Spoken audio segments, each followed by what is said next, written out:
सेवा ही संकल्प, और यही हमारे उत्साह का कारण है। जिस दिन कमल आएगा उस दिन हम सब एक हैं। अब है और हम जनता को ये हिसाब दे रहे हैं, मौका मिलेगा तो मौका मिलते ही फिर आपको बताएंगे क्या विजन है। मेरे आदरणीय मनोहर लाल जी हैं, मैं उनके पद चिन्हों पर चल करके हरियाणा की नीलोखेड़ी की राजनीति करना। राजनीति जो है ना वो सेवा का सशक्त माध्यम है।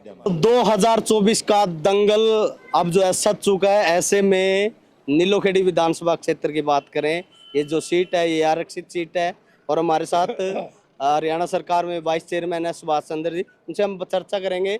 साहब, क्या माहौल नजर आ रहा है, क्या मिजाज नीलोखेड़ी के लोगों का नजर आ रहा है? इस बार नीलोखेड़ी का एक ही मिजाज है कि नीलोखेड़ी की जनता ने ठाना है और इस बार नीलोखेड़ी में कमल खिलाना है।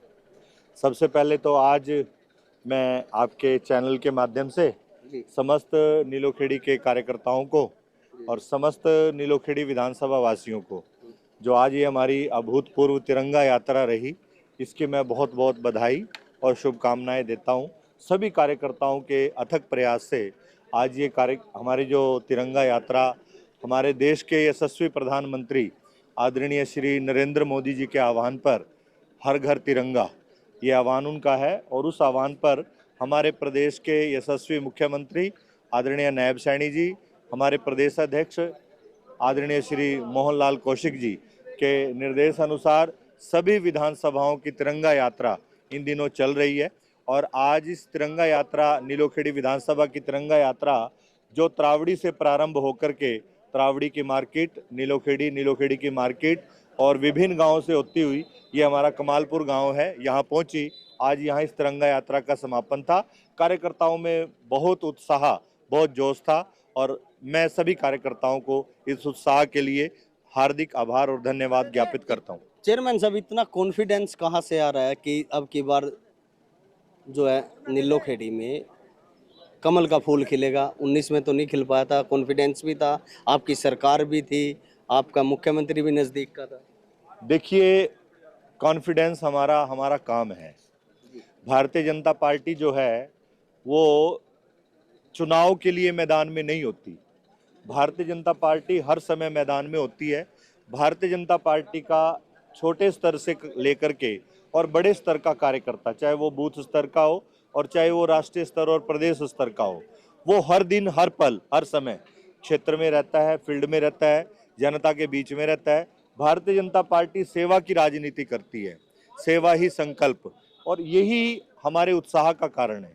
इसी उत्साह को लेकर के हम सब लोग जनता के बीच में जा रहे हैं और जनता का हमें भरपूर उत्साह मिल रहा है। हाँ, आपने एक बात और कही कि भाई इस प्रकार का उत्साह क्यों है, क्योंकि इस बार नीलोखेड़ी विधानसभा की जनता ने करके देख लिया, जो किया उसका परिणाम उनको मिल गया। आज नीलोखेड़ी की जनता अपने आप को ठगा महसूस कर रही है, अनाथ महसूस कर रही है। को उन्होंने आजाद प्रत्याशी बनाया था, आज वो आजाद प्रत्याशी ना होकर के कहीं किसी की गोद में बैठा है।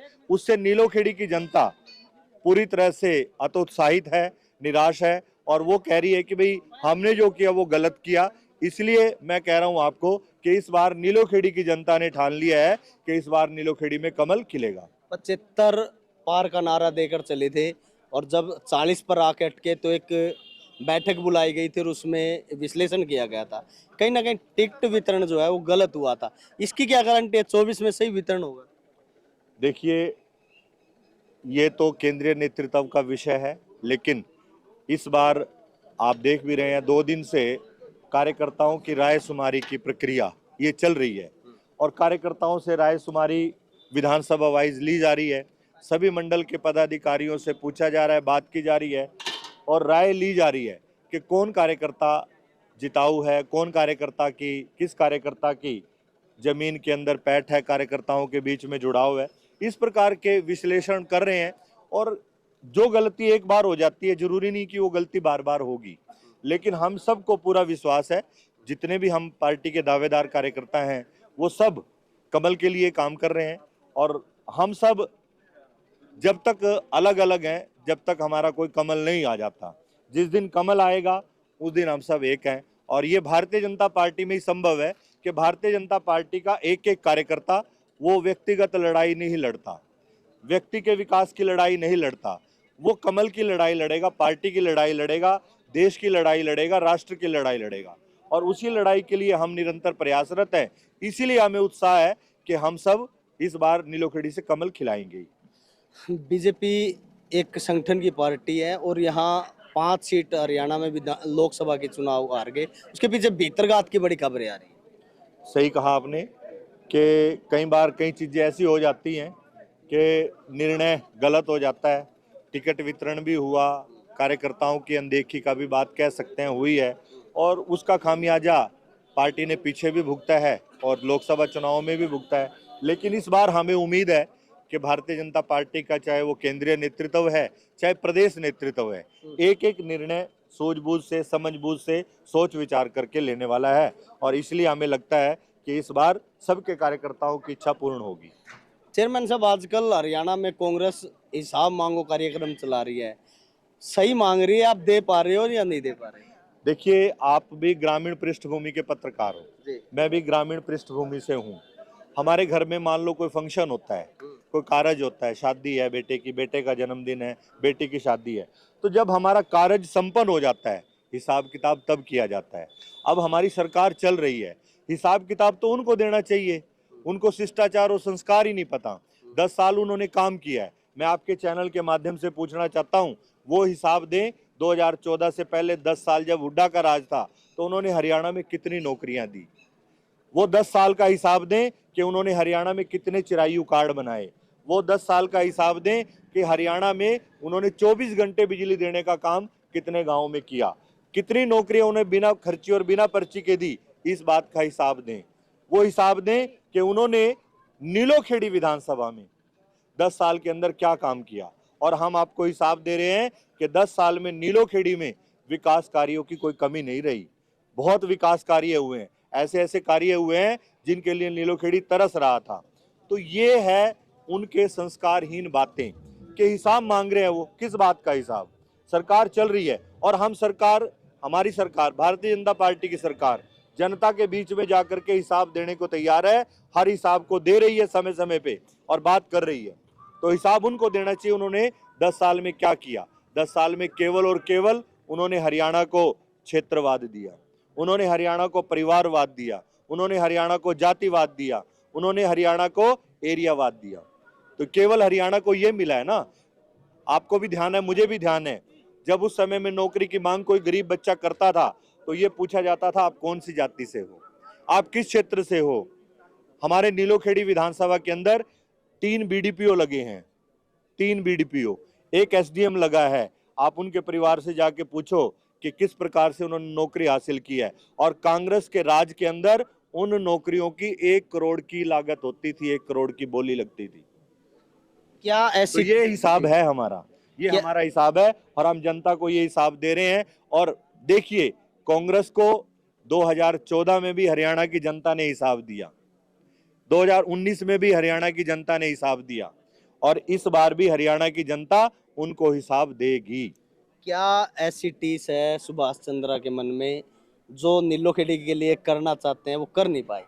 अब अगर मौका मिलता है तो क्या ऐसे काम है जो आप करोगे? नहीं, ऐसी टीस कोई नहीं है, मन की भावना है, ना कोई पीड़ा है ना कोई दुख है। मन की इच्छा है कि व्यक्ति, देखो राजनीतिक व्यक्ति जो होता है वो चुनावी प्रक्रिया के लिए काम करता है। उसकी इच्छा रहती है कि चुनावी प्रक्रिया का हिस्सा वो भी बने। और हमारी भी इच्छा है, यदि पार्टी और केंद्रीय और प्रदेश नेतृत्व हमें काबिल समझता है और हमें कहीं मौका मिलता है तो निश्चित रूप से एक विजन की राजनीति करने का लक्ष्य है, गली नाली की राजनीति करने का लक्ष्य नहीं है। ये आपके चैनल के माध्यम से कह रहा हूँ। मौका मिलेगा तो मौका मिलते ही फिर आपको बताएंगे क्या विजन है। तो ये समझा जाए कि सुभाष चंद्रा ने अपनी तरफ से वो सारा रोड मैप तैयार कर लिया है, अगले 5 साल किन किन कामों पर काम करना। बिल्कुल आपने ठीक कहा। मैं अभी नहीं, मैं तो पिछले नीलोखेड़ी से मेरा शिक्षा के नाते, शिक्षक के नाते जुड़ाव रहा। लंबे समय से शिक्षा के नाते यहाँ मैंने काम किया और मैं तो नीलोखेड़ी की पृष्ठभूमि को, ग्राउंड को सब अच्छी तरह जानता हूँ, समझता हूँ। और पिछले 8 साल से निरंतर फील्ड की राजनीति कर रहा हूँ, हल्के में जाकर के, जनता के बीच में जाकर के। और यदि मेरा नेतृत्व मुझ पर निर्णय लेता है तो तो बढ़िया राजनीति करेंगे, ईमानदारी की राजनीति करेंगे। मेरे आदर्श मेरे आदरणीय मनोहर लाल जी हैं, मैं उनके पद चिन्हों पर चल करके हरियाणा की नीलोखेड़ी की राजनीति करना चाहता हूँ। कई जगह मैं भी गांव गांव में जाता हूँ, पूछता भी हूँ उम्मीदवारों के बारे में। जब आपका जिक्र आता है तो डायल 112 से पहले आप पहुंच जाते, लोग कहते हैं।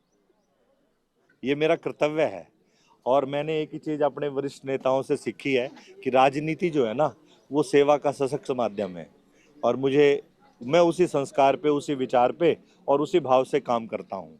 मैं चाहता हूँ कि मुझे मौका दिया है मेरे आदर्श माननीय मनोहर लाल जी ने, तो मुझे इस सेवा का मौका जनता के हित में करना ही चाहिए, लगाना ही चाहिए। यह मैं किसी पे एहसान नहीं करता, ये मेरी अपनी जिम्मेवारी बनती है।